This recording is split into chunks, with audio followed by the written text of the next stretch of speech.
Hey guys, this is GamerLingual.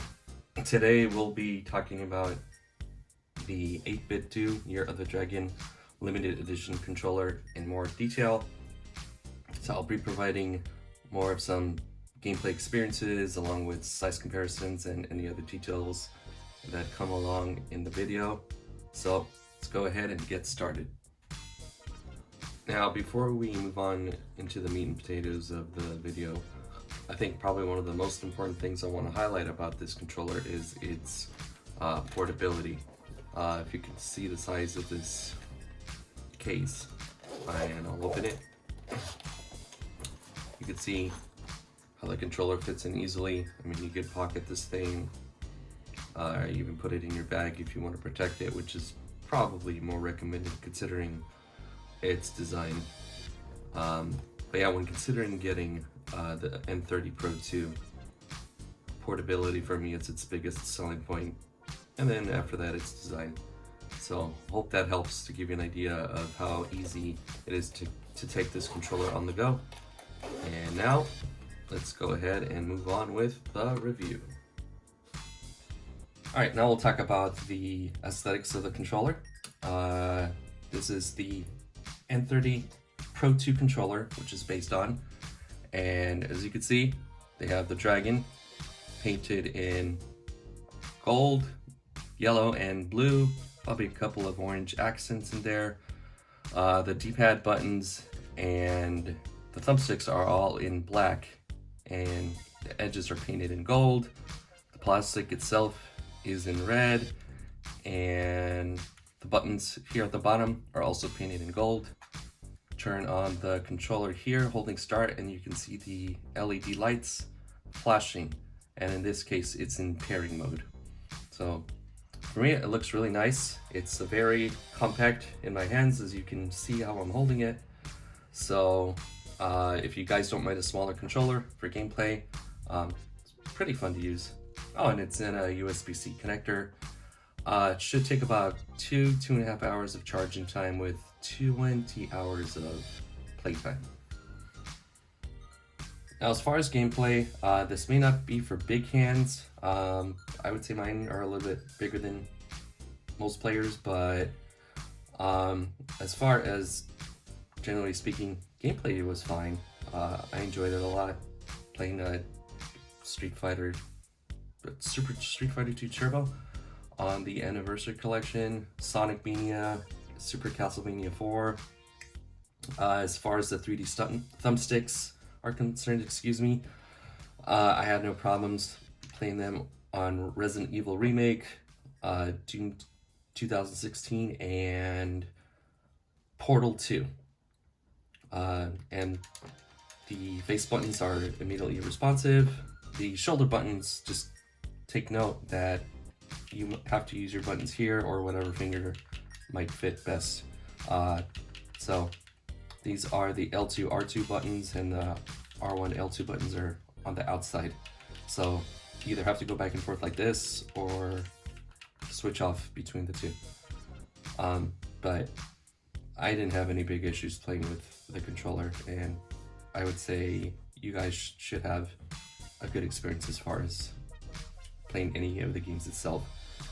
The one thing to take note is that when it comes to the rumble feature itself, you actually hear a tinny sound.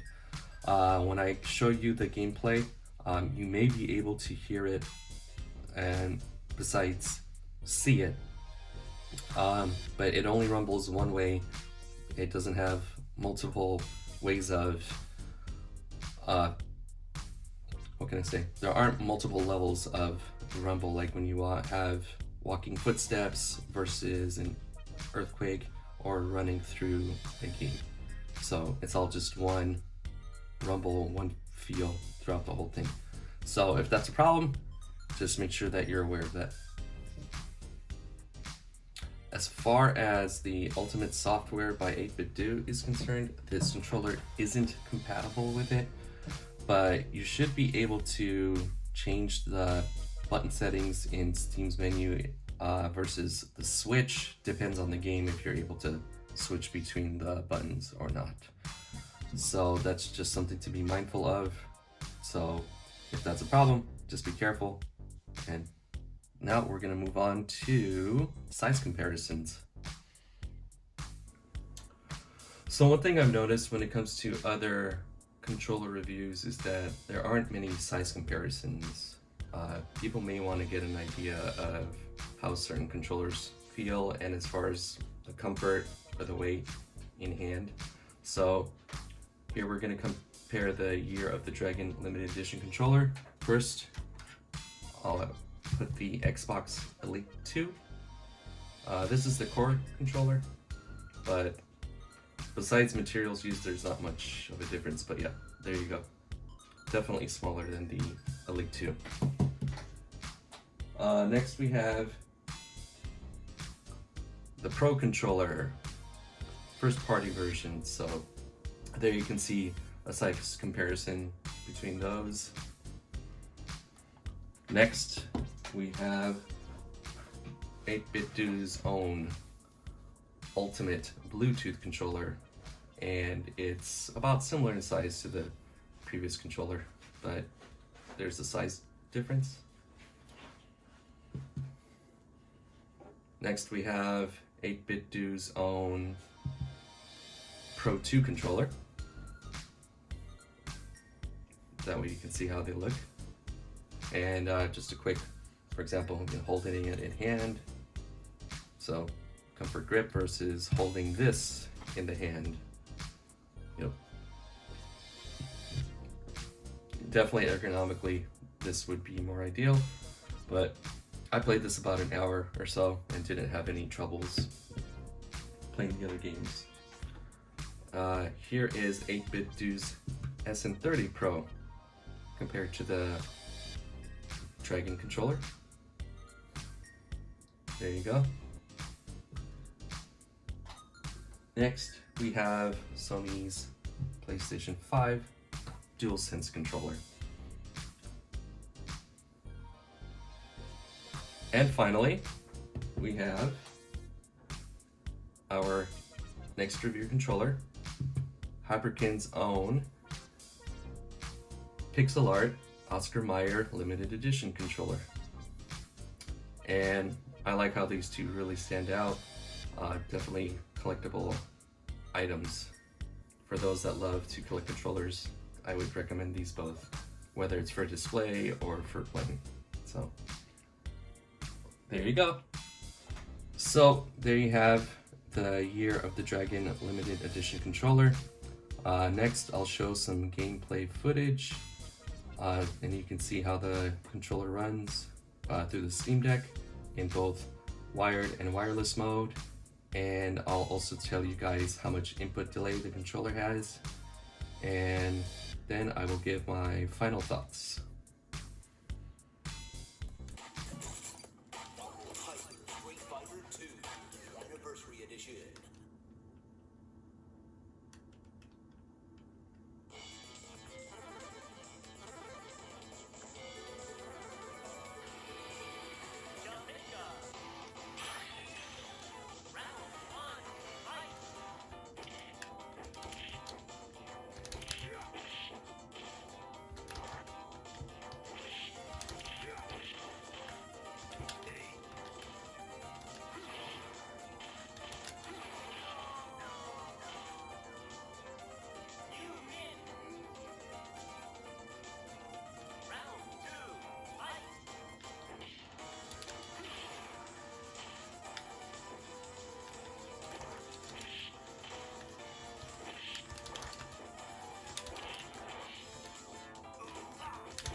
Okay, now with this game, I just wanted to showcase how the rumbling is. Maybe if you can hear it or not. I'm not actually going to go deep into the game, just to keep it friendly for everybody. But at the same time, you guys need to know how the vibration is when it comes to the game. But, so, jumping across. If you can hear the sounds, but whether you land or jump, any using the item here, it's all the same as far as the feeling and the sound. So I just wanted to highlight this in the review, and hope you guys notice the little nuances. If you can't see it, no problem, but trust me, it's there. So, alright, that's about it for that part. Input lag in wired mode is 7 to 8 seconds, but when you play it in wireless mode, it's actually about 2 seconds. As far as my final thoughts, I would definitely say that this has more positives than negatives. As far as the negatives, I would say the rumbling feature is one that's may be a little bit annoying to a couple of people due to the tinny sound and the actual rumbling in itself. I wish there was a different amount of rumbles to the controller itself, but I also understand it's based on an older model, excuse me. So, but as far as playing it wirelessly and wireless, it wasn't a problem, other than occasional lag on my Windows PC because it is a 2020 laptop. So I don't put anything against this controller because it connected quickly to the Switch and to the Steam Deck with no issues. Another thing to be aware are the thumbsticks.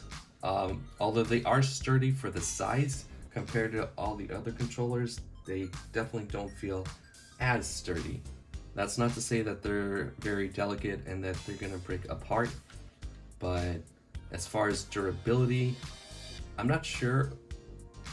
As far as like longevity, what are other people's experiences are.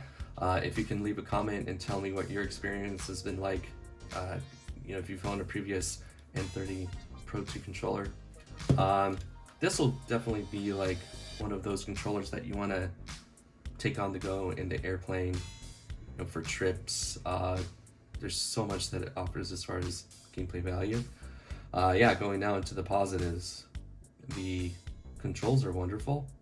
They're very accurate. Playing Street Fighter, Contra, and other 2D games like Mega Man, this definitely brings a lot to the table. You definitely have that nostalgic feel. And controlling it in 3D and first-party games,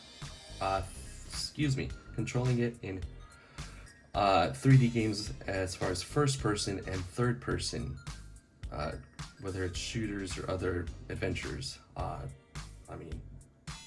had no issues. There was no real input lag that I could feel.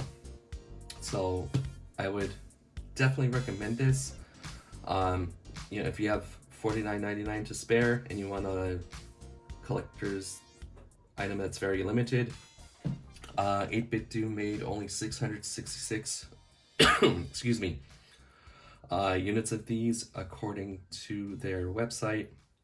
Whether that's true or not, I'm not going to say they're wrong, but just be aware. And I'll leave a link in the description below so you guys can go ahead and purchase it.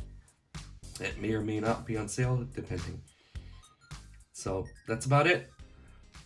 Thanks for watching. Have a good day, and until next time, please take care.